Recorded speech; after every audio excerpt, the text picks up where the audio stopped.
हरे कृष्णा। ओम नमो भगवते वासुदेवाय। नारायणं नमस्कृत्यं नरं चैव नरोत्तमं देवीं सरस्वतीं व्यासं ततो जयम् उदीरयेत्।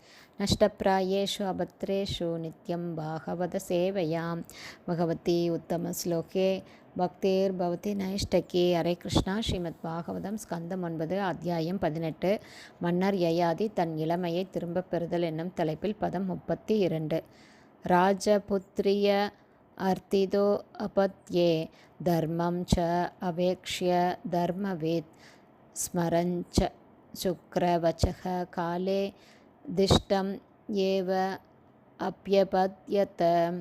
One by one meaning. ராஜபுத்ரியா ஒரு அரச குமாரியாக இருந்த சர்மிஷ்டையால் அர்த்தித வேண்டிக் கொள்ளப்பட்டு அபத்யே ஒரு குழந்தைக்காக தர்மம் சமய கொள்கைகளையும் அத்துடன் அபேக்ஷிய ஆழ்ந்து யோசித்து தர்மவித் சமய கொள்கைகளை அறிந்த ஸ்மரன் எண்ணி பார்த்து சுக்கராச்சாரியாரின் எச்சரிக்கையையும் காலப்போக்கில் திஷ்டம் சூழ்நிலையை அனுசரித்து ஏவ உண்மையில் அப்யபத்யத சர்மிஷ்டையின் விருப்பத்தை ஏற்றுக்கொண்டார். டிரான்ஸ்லேஷன். அரச குமாரியான சர்மிஷ்டை தனக்கும் ஒரு மகன் வேண்டும் என்று மன்னர் யயாதியை வேண்டிக் கொண்டதால் சமய கொள்கைகளை நன்கு அறிந்திருந்த மன்னர் அவளது விருப்பத்தை நிறைவேற்ற சம்மதித்தார். அவர் சுக்கராச்சாரியாரின் எச்சரிக்கையை எண்ணி பார்த்தார். இருந்தாலும் இந்த சேர்க்கை பரமனின் விருப்பம் என்றெண்ணி சர்மிஷ்டையுடன் உறவு கொண்டார். பர்பட் பை ஷீல பிரபாத். ஜெய் ஷீல பிரபாத்.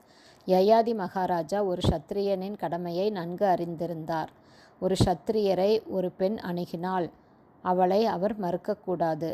இது ஒரு சமய கொள்கையாகும்.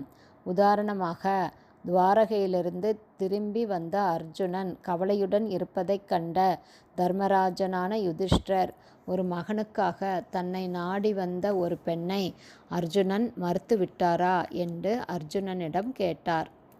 யயாதி மகாராஜனுக்கு சுக்கராச்சாரியாரின் எச்சரிக்கை நினைவிருந்தது என்ற போதிலும் சர்மிஷ்டையை அவரால் மறுக்க முடியவில்லை. அவளுக்கு அவளது வேண்டுகோளின்படி ஒரு மகனை கொடுப்பது நல்லது என்று எண்ணிய அவர் அவளது மாதவிடாய் காலத்திற்கு பிறகு அவளுடன் உறவு கொண்டார். இத்தகைய காமம் சமய கொள்கைகளுக்கு முரணானதல்ல. ஸ்ரீமத் பகவத்கீதை பின்வருமாறு 7.11 கூறுகிறது. தர்மா விருத்தோ பூதேஷு காமோஸ்மே.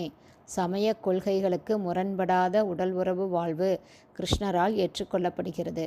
ஒரு அரச குமாரியான சர்மிஷ்டை ஒரு குழந்தைக்காக யயாதியிடம் வேண்டினாள். எனவே அவர்களுடைய சேர்க்கையானது காமமல்ல, மாறாக சமயத்திற்கு ஏற்புடைய ஒரு செயலாகும். ஹரே கிருஷ்ணா. ஸ்ரீமத் பாகவதம் ஸ்கந்தம் 9 அத்தியாயம் 18. மன்னர் யயாதி தன் இளமையை திரும்பப் பெறுதல் என்னும் தலைப்பில் பதம் 32 ஸ்ரீல பக்திவேதாந்த சுவாமி பிரபுபாதாவின் விளக்க உரை இத்துடன் நிறைவடைந்தது. ஹரே கிருஷ்ணா. ஸ்ரீல குருதேவ்க்கு ஜெய். பிரபுபாதுக்கு ஜெய். ஹரி போல்.